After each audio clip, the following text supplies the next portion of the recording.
summit in Tianjin, Prime Minister Modi and President Putin traveling in the same car to the destination where their bilateral meeting is going to happen. That meeting has been delayed by over an hour, but huge shifts happening in Tianjin.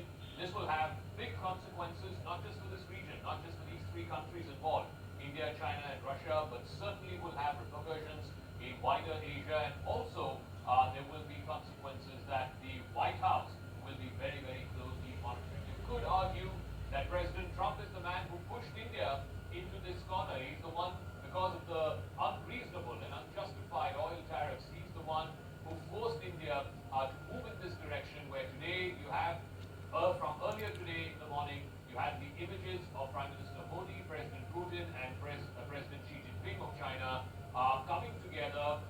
You can call it a photo op. It's more than that. These are power pictures. These are pictures that will be consumed across the globe, in London, in Paris, in Berlin, and certainly in Washington.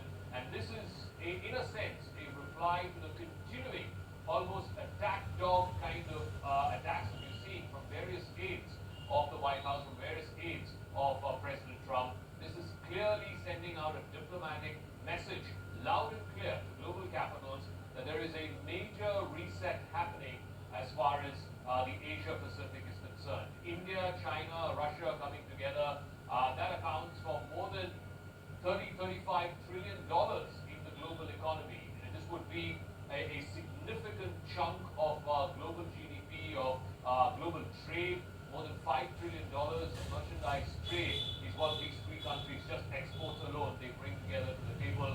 More than $30 trillion of GDP economic power is what these three countries bring to the table. But a significant diplomatic reset is happening, and it will have consequences. No one's saying that this is going to be a partnership without any bounds. Of course, there will be impediments. Of course, there will be speed bumps. But this is a major diplomatic shift that is being captured in the pictures that are coming out from Tianjin. What may this mean for India's relations with great powers in the world, whether it's Delhi's relationship with Washington, Delhi's relationship with Moscow, and certainly Delhi's relationship with Beijing? I want to go across first to Rahul Shivshankar, my colleague, who's in Tianjin. And what? Well, the optics are very promising. There has been a realignment really on the global high table of diplomacy, of international diplomacy. That's what one can take away from here. This photograph of the two of these leaders, and remember, this photograph is being circulated by the Indian government. The Prime Minister himself, from his own handle, Zaka, has tweeted photographs of himself with President Putin and, of course, President Xi. And this photograph, just look at it, just look at the details of it. This is, we're told, Putin's own car, which sort of travels with him all over the world. It's bulletproof. So in a sense, it's a metaphor for bulletproofing their relationship from Trump's tyranny. This is a message to Trump. On a day when one of Trump's key aides on the trade issue, Peter Navarro, has gone completely dulati. There's no other way of saying it.